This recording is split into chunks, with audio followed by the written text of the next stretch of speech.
Números 25. Depois que nós trabalhamos todos esses textos dos altares, das consagrações, da oferenda, do sangue, de alguém ali, o Balaque querendo pagar para amaldiçoar, o profeta querendo amaldiçoar, mas não, Deus não deixa. Nós então chegamos até o capítulo 25, amém? O último verso do capítulo 24 diz que o Balaão se levantou e voltou para sua terra, e também o Balaque se foi pelo seu caminho. Mas o texto aqui não diz quando ele foi. Nós vemos a partir do texto. Eu tinha programado e planejado de falar isso aqui no final da pregação, mas eu acredito que a gente precisa puxar esse assunto aqui no início, para você estar mais inteirado do que está acontecendo aqui. O Balaque não foi logo embora, ele ficou por ali. E é por isso que lá em Apocalipse 2,14, você que tem uma caneta aí junto na Bíblia, anota para você ler em casa, é um texto muito conhecido. E o texto lá há uma repreensão para o pastor daquela igreja, que deixava ali o ensino de Balaão, a doutrina de Balaão, vicejar no meio da igreja, crescer, produzir. A doutrina de Balaão, o que era a doutrina de Balaão? Quando nós olhamos o texto de 2 Pedro 2,15, toda aquela galeria, aquele quadro lá do Pedro, vai falar sobre os falsos mestres que tinha lá na igreja da Ásia Menor. E então é citado o nome do Balaão de novo lá, exatamente no quadro dos falsos mestres, por causa da doutrina de Balaão. Então o que aconteceu? O Balaão não conseguiu amaldiçoar, mas a maldição entrou no meio do povo por meio do ensino. O Balaão ficou por ali, conversando com um, conversando com outro, convencendo o coração de um líder, convencendo o coração de outro líder. A maldição não pode ser propagada, mas ela pode ser infiltrada. Eu preciso que você entenda profundamente essas coisas nessa noite, amém? O capítulo 25, ele vai nos trazer esse relato do que aconteceu aqui. Mas adiantando o texto, eu quero que você vá lá para o capítulo 31 de Números. Mais adiante, o Senhor Deus entrega esse povo nas mãos do povo de Deus, para que fosse todo mundo passado a fio de espada. E lá no capítulo 31, no verso 16, quem nós encontramos lá que também foi passado a fio de espada? O Balaão. Balaão estava por aí ainda. Então nós não estamos dizendo que esse texto aqui, no final do 24, está errado. Em nome de Jesus, quem somos nós para falar isso? Deus que nos perdoe. Mas o texto nos refere que ele foi embora no sentido de não levantou mais altares. Ele não ficou mais insistindo naquele projeto, daquela forma. Mas o diabo não desiste. Você precisa entender que ele veio para matar, roubar, destruir, e ele não vai desistir. Às vezes as pessoas pensam que elas vão lá acender uma vela e o diabo vai embora. O que é uma vela para o diabo? O diabo não vai desistir. Fazer o sinal da cruz, abrir o Salmo 91 em cima da geladeira. Às vezes o pastor chega na casa das pessoas, está lá o Salmo 23, só o Salmo 23 é usado, a Bíblia está toda empoeirada, achando que o diabo vai bater as pernas por causa do Salmo 23 aberto. Satanás não vai embora só porque a gente fez uma oração de entrega. Satanás continua insistindo.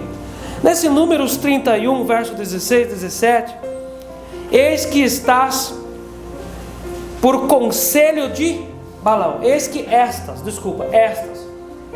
quem? As mulheres lá do texto do 25.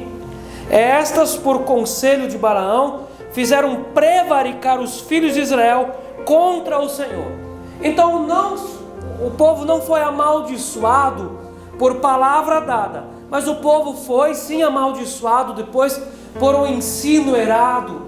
Então atraiu o juízo de Deus e Deus puniu o povo com praga e com morte. Infiltração. De novo 16. Eis que estas por conselho de Balaão fizeram prevaricar os filhos de Israel contra o Senhor, no caso de Peor, pelo que houve a praga entre a congregação do Senhor. Não sei que praga que foi, mas aí morreu 24.000 pessoas. Deus matou por meio de praga. Não sei se era um câncer, se era lepra, se era fungo, se era... não sei o que era. Mas Deus matou e o texto chama de praga aqui.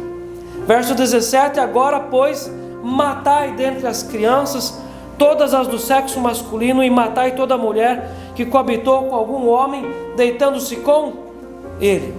Então, por causa do ensino de Balaão, então veio depois a maldição para o meio do povo. Amém?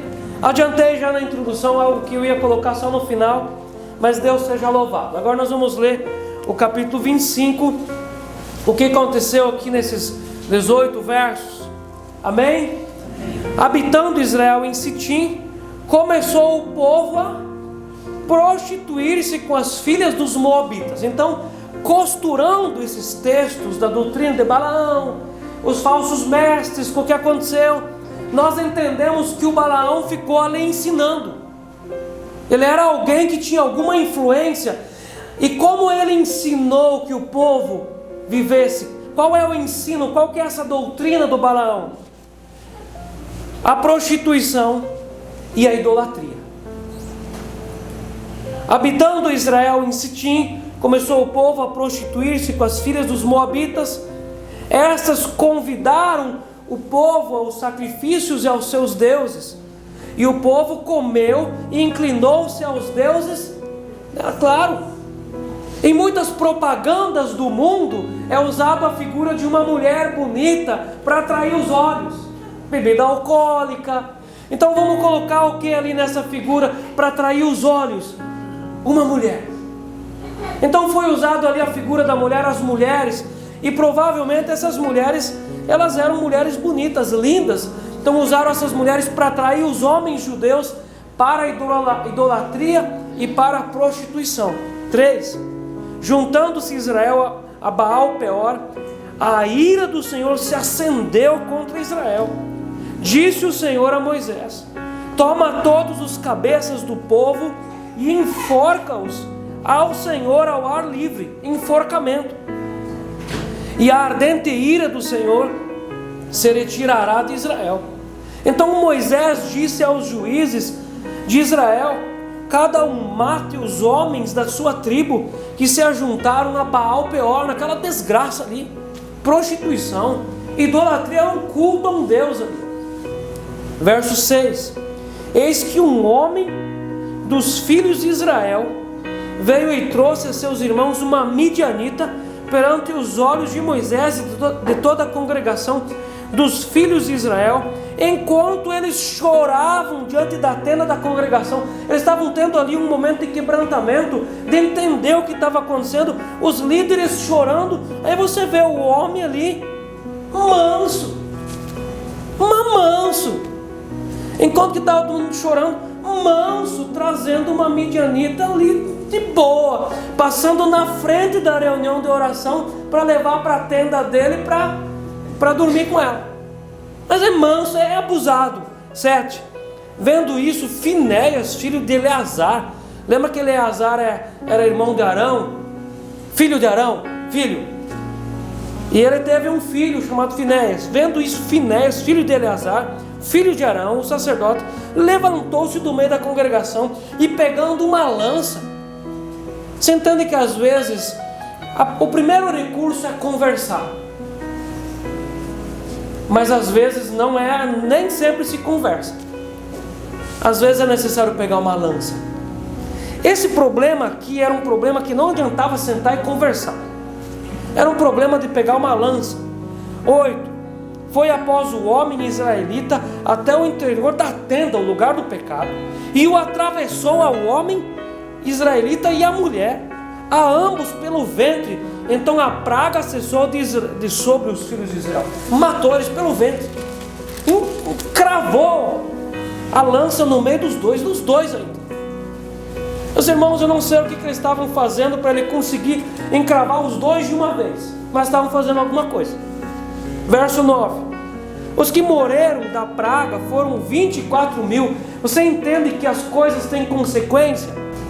Então às vezes as pessoas andam pela vontade da carne, achando que é só depois voltar um passo atrás e está tudo certo. Eu só dou marcha ré e eu continuo minha vida se não dá certo. Mas não é bem assim. As escolhas das pessoas, elas produzem consequências. E não só consequência para a pessoa que começou o projeto iníquo, mas para todos aqueles que se envolveram com isso de uma ou de outra forma. Verso 10: então disse o Senhor a Moisés: Finéias, filho de Eleazar, filho de Arão, o sacerdote, desviou a minha ira de sobre os filhos de Israel, pois estava animado com o meu zelo entre eles, de sorte que no meu zelo não consumi os filhos de Israel. Ele estava animado com o zelo do Senhor, ele estava animado no zelo. Verso 12: portanto dize: eis que lhe dou a minha aliança da paz, e ele e a sua descendência depois dele terão uma aliança do sacerdócio perpétuo, porquanto teve zelo pelo seu Deus e fez expiação pelos filhos de Israel. De repente hoje a teologia dos nossos dias diria assim: não, amanhã a gente conversa com esses dois ali, a gente faz ali alguma coisa, vamos conversar. Mas o texto diz que o fato desse Finéias ter cravado uma lança e ter feito justiça, isso foi bom aos olhos de Deus. E por ele ter tido esse caráter de zelo, Deus o abençoou com sacerdócio perpétuo. Verso 14: o nome do israelita que foi morto com a midianita era Zinri, filho de Salu, príncipe da casa paterna dos simeonitas. Ele era príncipe da tribo dos simeonitas. O nome da mulher midianita que foi morta era Cosbi, filha de Zur, cabeça do povo da casa paterna entre os midianitas. Era uma princesa, era filha de um líder poderoso entre os midianitas. Disse mais o Senhor a Moisés: afligireis os midianitas e os ferireis. Isso aconteceu lá no capítulo 31. Deus entregou os midianitas nas mãos do povo de Deus, porque eles vos afligiram a vós outros quando vos enganaram no caso de Peor e no caso de Cosbi, filha do príncipe dos midianitas, irmã deles, que foi morta no dia da praga no caso de Peor. Amém? Meus irmãos, Deus abençoou o seu povo. Desde que Deus chamou Abraão de Ur dos Caldeus, e o Abraão foi o primeiro judeu, mas ele nasceu na Caldeia, ele é um babilônico. Deus abençoou esse homem, e todos que iriam se ajuntar a ele na caminhada, todos que fariam o que Deus mandou fazer, todos que seriam nascidos de Abraão, todos seriam abençoados em Abraão. Deus abençoou o povo dele desde o ventre de Abraão. E quando nós vemos aqui nessa história do povo, de um povo peregrinando pelo deserto, Deus abençoou o seu povo. Até mesmo o Balaão abriu a boca e disse isso: não tem como amaldiçoar, porque Deus abençoou. Deus tinha abençoado o seu povo, isso é absoluto. Papai do céu interveio na trama de Balaque e Balaão, garantindo que a bênção continuasse agindo no meio do povo. O texto é muito claro que não haveria encantamento sobre o povo de Israel. Deus interviu, Deus colocou mão, e a bênção continuou agindo na vida do povo. Pela vontade do céu, o povo que saiu do Egito deveria ser o povo completamente abençoado, e o povo mais abençoado da terra. Pela vontade de Deus, Deus tinha essa vontade. Em Êxodo 23, o verso 25 e 26 diz assim: servireis ao Senhor vosso Deus, e Ele abençoará o vosso pão e a vossa água, e tirará do vosso meio a enfermidade. Na tua terra não haverá mulher que aborte, nem a estéril. Completarei o número dos teus dias. Deus abençoou o povo, Deus abençoou. O que dependesse de Deus estava totalmente abençoado. Em Números 23, Deus coloca ali a sua garantia, pois contra Jacó não vale encantamento, nem adivinhação contra Israel. Meus irmãos, eu quero que você entenda que tudo que depende de Deus, Deus tinha abençoado o povo dele. Deus tinha abençoado. Mas aí agora nós precisamos entender que mais nada pode ser feito se a pessoa, ela própria não se abençoa. Não tem o que fazer. Até as mãos de Deus são amarradas se nem a pessoa quer se abençoar. E isso existe. Nada pode ser feito se o indivíduo a si próprio se amaldiçoa pela forma que ele vive. Você está entendendo? Deus abençoou o povo, Deus colocou todos os recursos do céu sobre o povo, entre o povo, dentro do povo. A partir de Deus era para ser um povo maravilhoso, abençoado, sem doença, saúde. A coisa era para andar para frente, porta aberta, bem-aventurados e abençoados. Mas, meu irmão, não tem o que ser feito se um povo, ele mesmo não quer ser abençoado. Se a pessoa, da forma que ela vive, as escolhas que ela faz, ela atrai a maldição sobre ela. Um casamento pode receber a bênção de Deus, amém. Um casamento pode receber a bênção dos pais, do Estado, da igreja, e ainda assim andar amaldiçoado. Um casamento pode acontecer diante de Deus, um casal, homem e mulher, é ordem bíblica? Sim, homem e mulher. Os dois serem crentes, conhecer Jesus, está bíblico, bênção de Deus sobre eles. Aí no culto da igreja, os pais vêm, colocam mão, e o pai e a mãe de todo o coração abençoam aquele casal, querem que eles sejam bem-aventurados. A bênção dos pais. Casam-se no cartório com papel passado, bênção do Estado, estão diante da igreja, a igreja estende as mãos e abençoa. Bênção eclesiásticas, 4 bênçãos, e ainda assim o casal se amaldiçoado pela forma que escolhe viver. O ministério pastoral pode ter sido abençoado pelas autoridades eclesiásticas e ainda assim ser amaldiçoado e a coisa não ir para frente.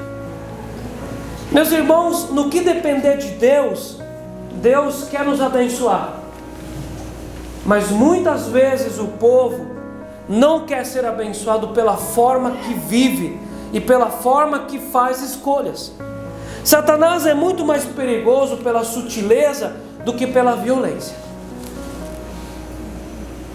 E aqui Satanás ataca o povo de Deus por meio de uma forma bem sutil, entrando com ensino, com doutrina, com influência.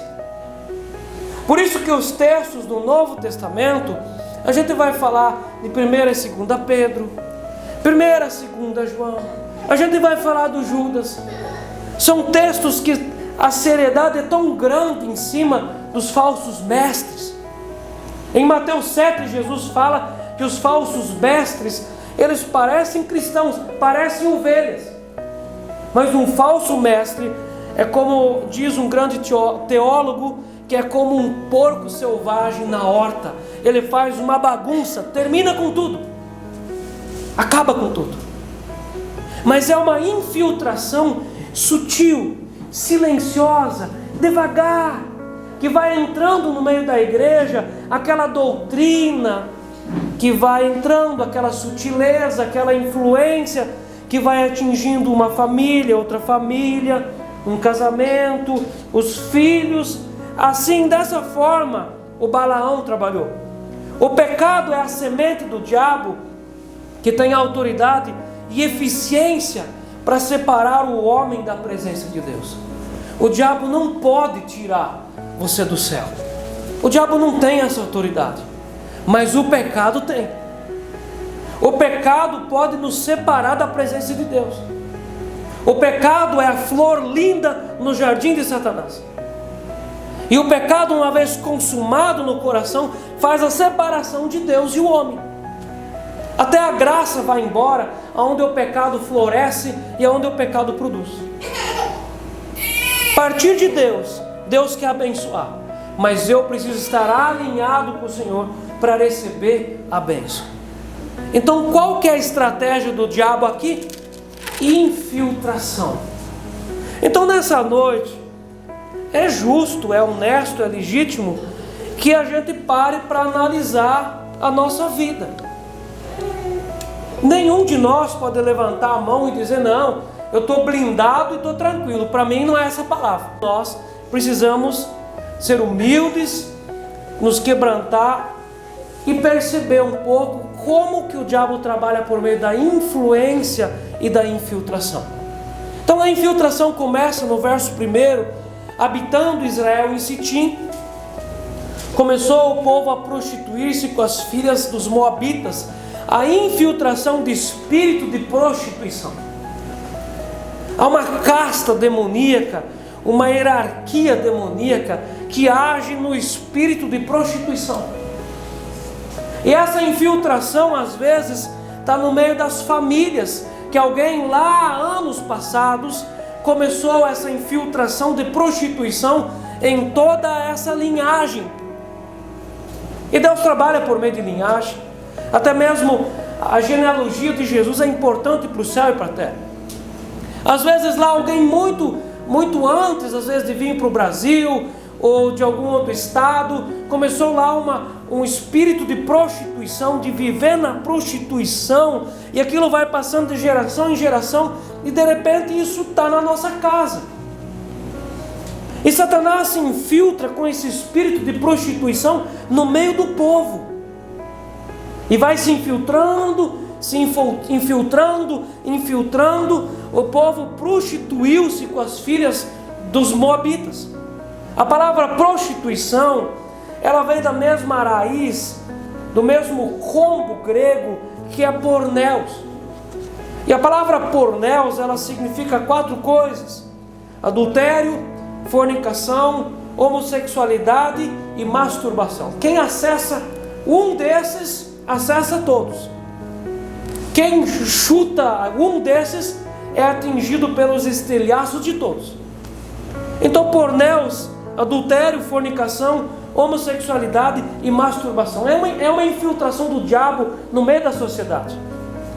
Meus irmãos, quantas vezes nós já ouvimos, que Deus que nos perdoe, e Deus tenha misericórdia, quantas igrejas são às vezes destruídas por meio de adultério? Você já ouviu isso? Pelo menos uma vez. E como esse espírito de infiltração demoníaca, de prostituição, persegue líderes, grupos de louvor, pastores, ministérios, aqueles que estão à frente de um trabalho. E quando o diabo consegue derrubar aqueles que estão à frente, ele consegue com isso derrubar muitos. Há uma infiltração. E o adultério não é apenas físico nos nossos dias.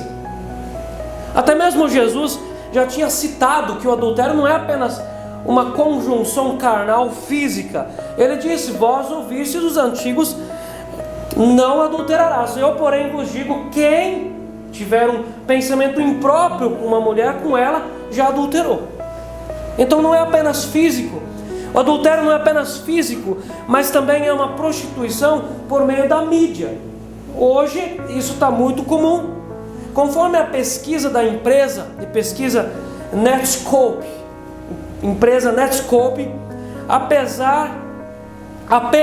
apenas no primeiro semestre de 2020, houve um incremento, um crescimento de 600% de acessos à pornografia na internet. Apenas no começo de 2020. O site mais popular de acesso à pornografia tem mais acessos mensais que Netflix, Amazon, Twitter juntos. 600%. Então, só para a gente recordar, 2020 foi o começo da pandemia. Então houve um boom de procura sexual nos meios de mídia. G1, um portal de notícias da Globo, pesquisa: 22 milhões de brasileiros assumem consumir pornografia. E 76% dos homens, 24% das mulheres, a maior parte é jovem. 58% tem menos de 35 anos, 69% são casados ou estão namorando. Isso aqui é um dado, é um estouro isso. 69% são casados ou estão namorando. Meus irmãos, isso é espírito de prostituição no meio do povo. A igreja, do povo de Deus, no meio da sociedade. A pornografia. O site comunhão.com.br, o anúncio diz assim: 52% das mulheres evangélicas não se casaram virgens. Então essas pesquisas, elas são feitas por meio de telefone, é ligado, é conferido se a pessoa é evangélica, não é citado o nome, e depois é perguntado algumas perguntas, e eles chegam numa conclusão do tanto que foi perguntado, do número total. 52% das mulheres declararam que não casaram virgens. Espírito de prostituição. Isso é um problema espiritual e também um problema carnal. Esse primeiro versículo, espírito de prostituição e jugo desigual. Isso é um problema terrível. Jugo desigual. Porque o texto diz aqui que começou o povo a prostituir-se com as filhas dos moabitas. Prostituição e ainda jugo desigual. Em 2 Coríntios 6,14, Paulo diz: jamais vos coloqueis em jugo desigual com os descrentes. Pois o que há de comum entre a justiça e a injustiça? Ou que comunhão pode ter entre a luz e as trevas? E a resposta é: nenhuma comunhão. Não há, a justiça e a injustiça não comungam de igual acordo.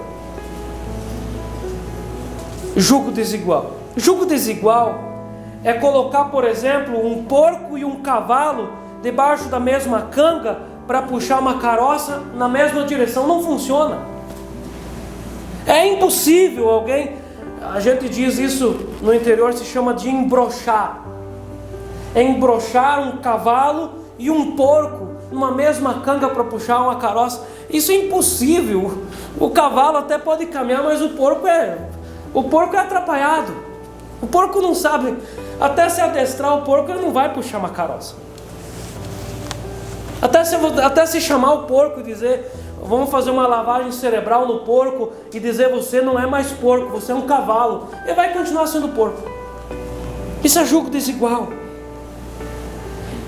Meus irmãos, somente nos mais românticos contos de fada isso funciona. Mas na vida real isso não funciona. E nós não estamos falando aqui casamento entre igrejas diferentes. Não. Nós estamos falando de casamento entre deuses diferentes. Como diz o pastor Cote, o problema depois é com o sogro. Porque cada um é filho de alguém. Então se casou com alguém que é filho de Satanás, o problema depois é que o sogro também visita a casa. E se mandar ele embora, aí o sogrão diz: não, eu sou da família. Aí está lá um cavalo e um porco puxando a mesma canga, e isso não vai funcionar. Na vida real é desobediência e gera maldição. Meus irmãos, isso gera maldição. Vamos dizer o seguinte: o casamento, ele é gerado no coração de Deus. O casamento é um projeto do Senhor, é santo. O apóstolo Paulo diz que deve ser sem mácula. O casamento é santo. Isso foi gerado na eternidade, no ventre de Deus. E Deus sempre teve as melhores e mais profundas intenções em relação a um casamento. Mas quando o casamento é colocado fora do lugar do Senhor, o casamento vira uma desgraça. É uma desgraça. Quando um casamento não está alinhado, os dois são iguais, não tem o mesmo Deus, um fica judiando o outro até no final da vida, e às vezes até há separação. É uma desgraça. Misericórdia. Aconselhar o jugo desigual é é complicado, é às vezes como conversar com um bêbado, a gente não chega no final. É verdade. Jugo desigual é uma desgraça, é uma maldição. Jugo desigual gera abandono da fé verdadeira. Como diz o pastor Jaime Kemp, 72% dos crentes que se casam com descrentes, 72% desses crentes abandonam a fé cristã. Não é eu que estou dizendo, é o pastor Jaime Kemp. E eu acredito nisso, a gente vê isso acontecer. Então, jugo desigual gera abandono de fé. Jugo desigual traz rompimento do matrimônio e gera perca espiritual dos filhos. Aí lá os filhos nascem, aí um é evangélico e o outro é alguma outra coisa. Aí um puxa o filho para cá e o outro puxa o filho para lá. Ou então há um abandono de tudo e há uma perca espiritual, a alma das crianças se perde e vão para o inferno. Jugo desigual sempre traz desgraça. Meus irmãos, e quando um do casal, então aquele que é crente, ele continua insistindo na fé, às vezes essa pessoa tem uma vida muito difícil, até o dia que o cônjuge descrente falece, ou até o dia em que ela falece, ou até o dia que esse cônjuge descrente recebe Jesus. Às vezes drama muito profundo e uma coisa muito séria acontece na vida das pessoas. Acontece aqui, espírito de prostituição, jugo desigual. Verso 2: estas convidaram o povo ao sacrifício dos seus Deus. Olha só, começou com uma coisa que não parecia assim muito séria, mas é uma infiltração. E teve um próximo passo. O próximo passo foi um convite. Como os homens judeus já estavam mansos e estavam acostumados, era só mais um passo, é só mais um empurrão. Eles já foram lá para os seus deuses. Estas convidaram o povo aos sacrifícios dos seus deuses, e o povo comeu, inclinou-se aos seus deuses, e depois eles disseram: nada a ver, pastor, não tem nada a ver isso aí, eu não acredito nisso, aí não pega. E a Bíblia diz que isso foi mal aos olhos do Senhor. A prostituição e o jugo desigual levaram muitos do povo a participar do culto aos deuses e a blasfemar contra Deus. Foi blasfêmia isso. Blasfêmia contra o Senhor. Meus irmãos, nós falamos antes de adultério, nós falamos de fornicação. Fornicação é todo sexo antes do casamento. Adultério é fora do casamento. Homossexualidade, masturbação, todas essas coisas estão envolvidas com esse espírito de pornografia, de infiltração sexual ilícita, e o diabo trabalha por meio disso. Pastor Hernandes Dias Lopes, ele diz que toda idolatria vai gerar, toda idolatria que é uma promiscuidade espiritual, vai gerar uma promiscuidade sexual. Então, sempre a promiscuidade sexual, ela é filha da promiscuidade da idolatria, promiscuidade espiritual. Em Êxodo 20, verso 3 e 4, Deus deixa bem claro nos 10 mandamentos: não terás outros deuses diante de mim, não farás para ti imagem de escultura, nem semelhança alguma do que há em cima nos céus, nem debaixo da terra, nem nas suas águas debaixo da terra. E o texto continua: nem a elas darás culto.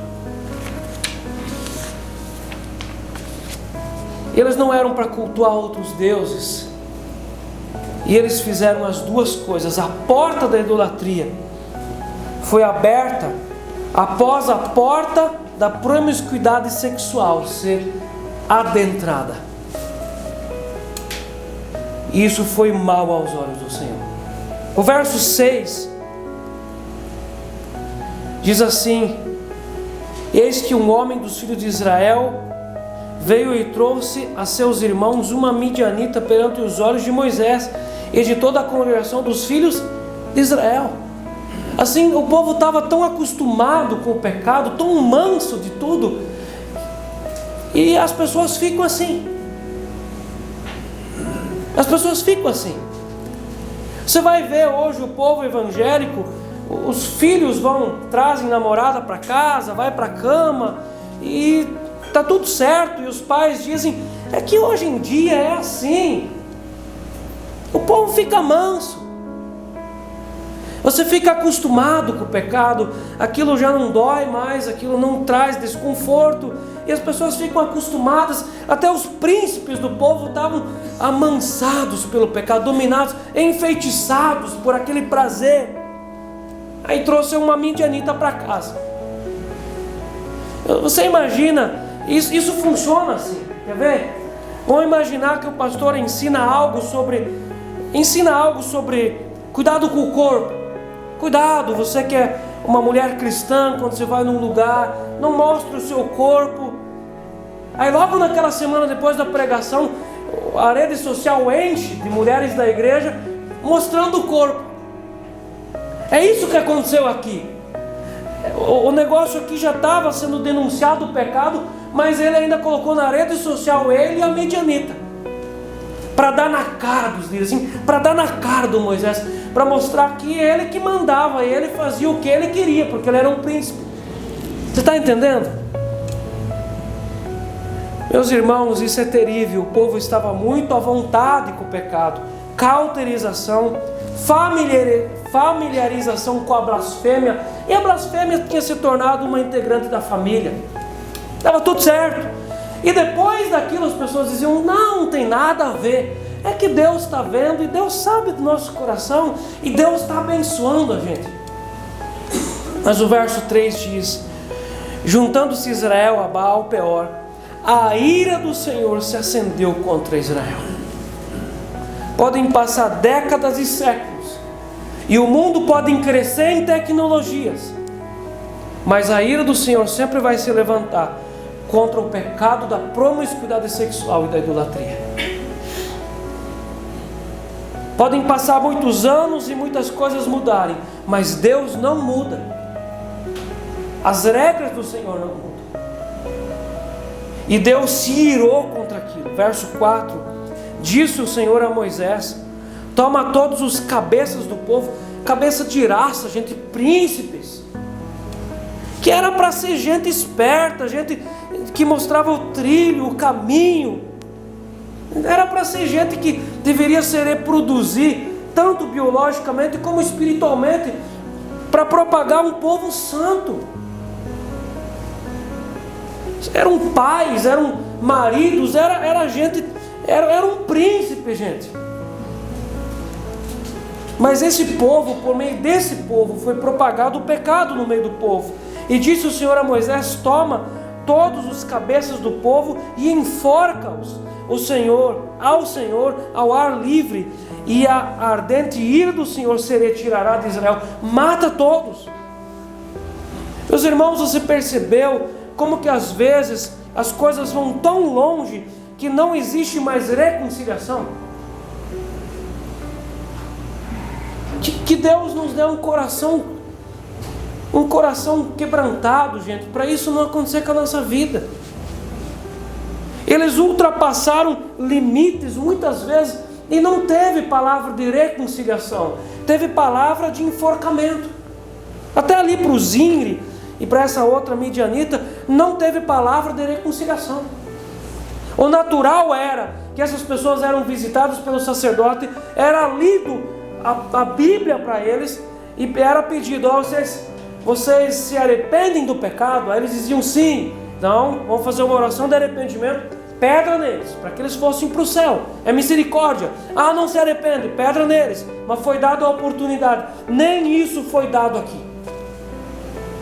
Então se tem algo que é pior do que apedrejamento nas escrituras, é ser transpassado por uma lança. E nem misericórdia teve para eles.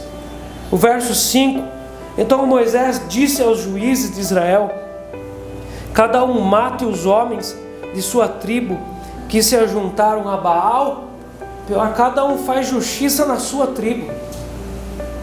E a gente vai ver no final do verso 6, bem no do 6, Moisés e toda a congregação dos filhos de Israel, enquanto eles choravam diante da tenda da congregação, havia choro, quebrantamento. Havia aqui uma cólica espiritual, um reviro do estômago espiritual, da alma, em relação àquela situação.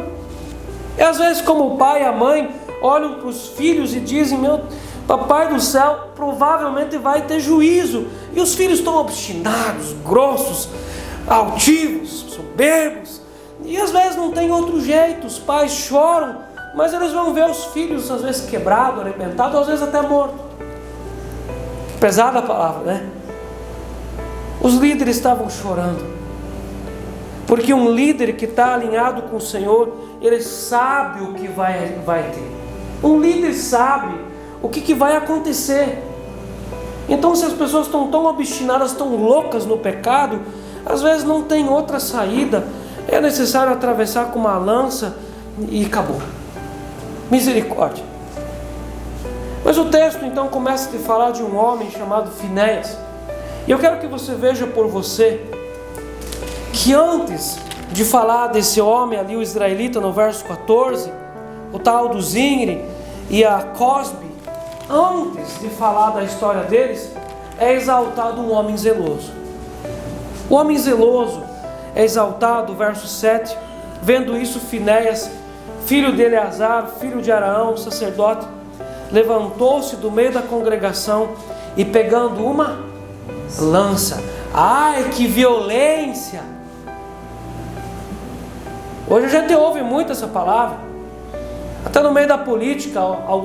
Alguém que é zeloso com a coisa certa, toma uma decisão certa, e ai que violência, direitos humanos. Verso 8: foi após o homem israelita até o interior da tenda, e o atravessou ao homem israelita e à mulher, ambos pelo ventre. Meus irmãos, eu tenho para mim que ele pegou ali com a mão na botija, ato consumado. Eles estavam no ato, não tinha o que falar, não tinha o que dizer, e não tinha que bater boca, era a justiça que tinha que ser feita. Por isso que ele pegou os dois ali, matou os dois, porque eles estavam juntos. Então a praga cessou de sobre os filhos de Israel. Meus irmãos, quando eu dei um título aqui para o verso 7 e 8, eu entendo que o Finéias é um homem de olhos abertos. No meio de todo esse povo cego, tinha alguém que viu exatamente o que precisava acontecer. E ele não ficou titubeando, tateando para ver um remédio, outro remédio, um exame, outro exame, um doutor. Não, ele foi direto ali. E uma palavra bem chula assim, eu digo, ele matou a pulga na coceira. Ele acertou. Isso foi agradável aos olhos de Deus, e a praga cessou. 24.000 pessoas já tinham falecido. Verso 9: os que morreram da praga foram 24.000. Mas o que Deus falou? Verso 11: Finéias, filho de Eleazar, filho de Arão, sacerdote, desviou a minha ira de sobre os filhos de Israel, pois estava animado com o meu zelo entre eles, de sorte que no meu zelo não consumi os filhos de Israel. Por causa de um homem, muitos foram salvos. E aqui o Finéias, ele representa Jesus, assim como Jeremias representa Jesus, e Moisés representa Jesus, Josué representa Jesus. O Finéias representa Jesus. Por causa da atitude de um homem, muitas pessoas foram salvas. E todos os outros representam Adão, que por causa da desobediência de um homem, muitos foram mortos. E é lógico que nós precisamos ser como Finéias, zelosos, e ser animados no zelo com o Senhor. Zimri era um líder da tribo de Simeão. Não apenas participou da festa idólatra, como também levou uma mulher midianita chamada Cosbe de volta ao acampamento israelita e conduziu-a abertamente à sua tenda, diante dos olhos de Moisés e dos israelitas que choravam na porta do tabernáculo. Foi um pecado arrogante para o qual não havia perdão nem misericórdia. Zimri era um príncipe em Israel e Cosbe era uma filha de um príncipe, de modo que talvez tivessem pensado que na sua posição social lhes dava o privilégio de pecar. Nós somos filho de príncipe, nós somos filho de gente rica, então nós podemos dirigir sem CNH mesmo, a polícia não vai pegar nós. Nosso pai é rico, nosso pai é um príncipe. E teve o dia em que eles não venceram fazer a curva, acabou a misericórdia. Finéias, neto de Arão, deixou a reunião de oração e foi atrás do casal. Isso fez a praga cessar. E muitas vezes nós precisamos realmente deixar a oração e fazer alguma coisa. Moisés estava com dor no coração, mas alguém precisa fazer alguma coisa, e a praga cessou. Em função de seu zelo pela honra do Senhor, Finéias recebeu recompensa especial de um sacerdócio perpétuo para si e os seus descendentes. E a Bíblia fala que Jesus é o cara do sacerdócio perpétuo.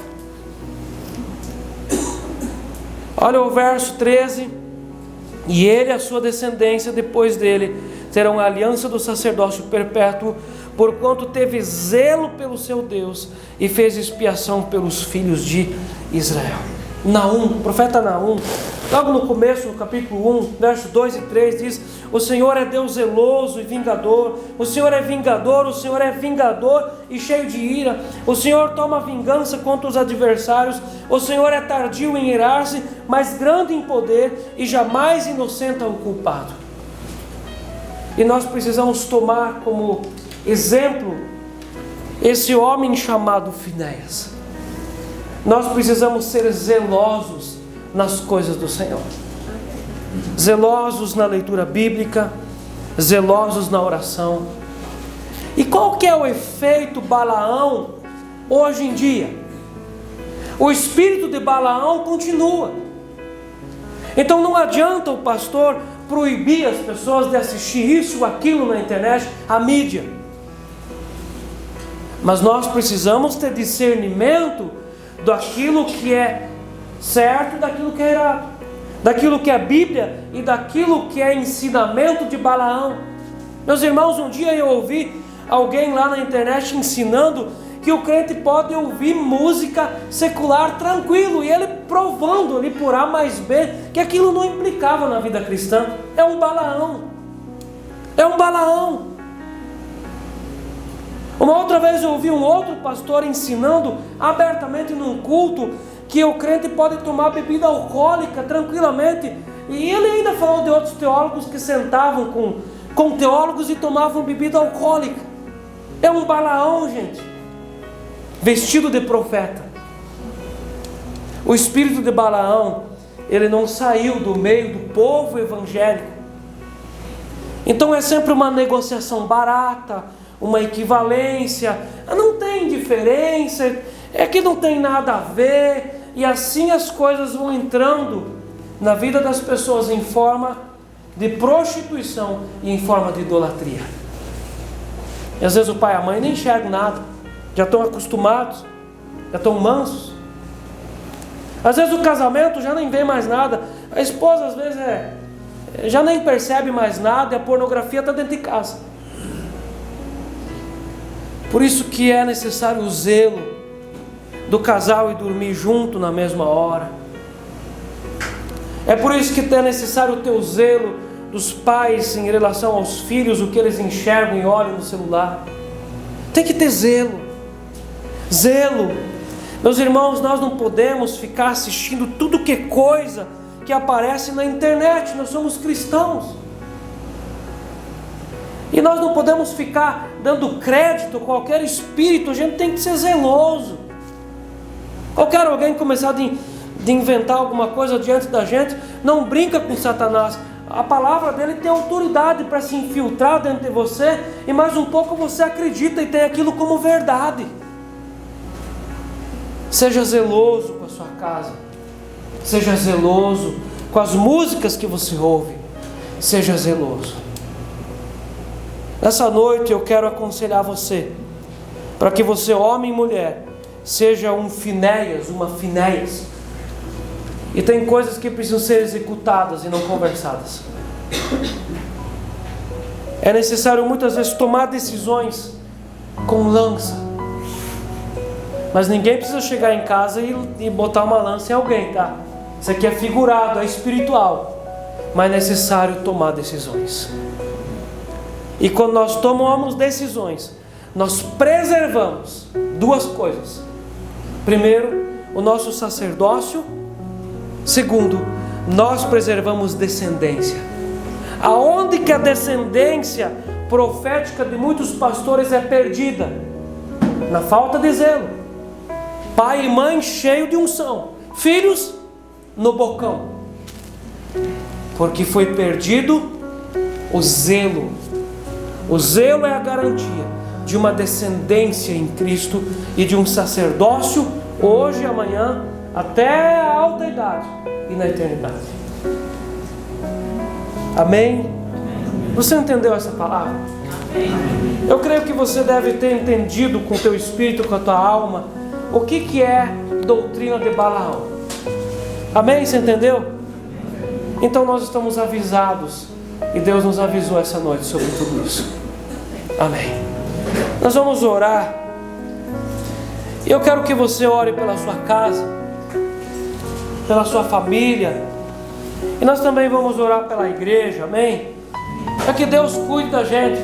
Nós temos que ter zelo, mas sem discernimento nós por nós não podemos fazer nada.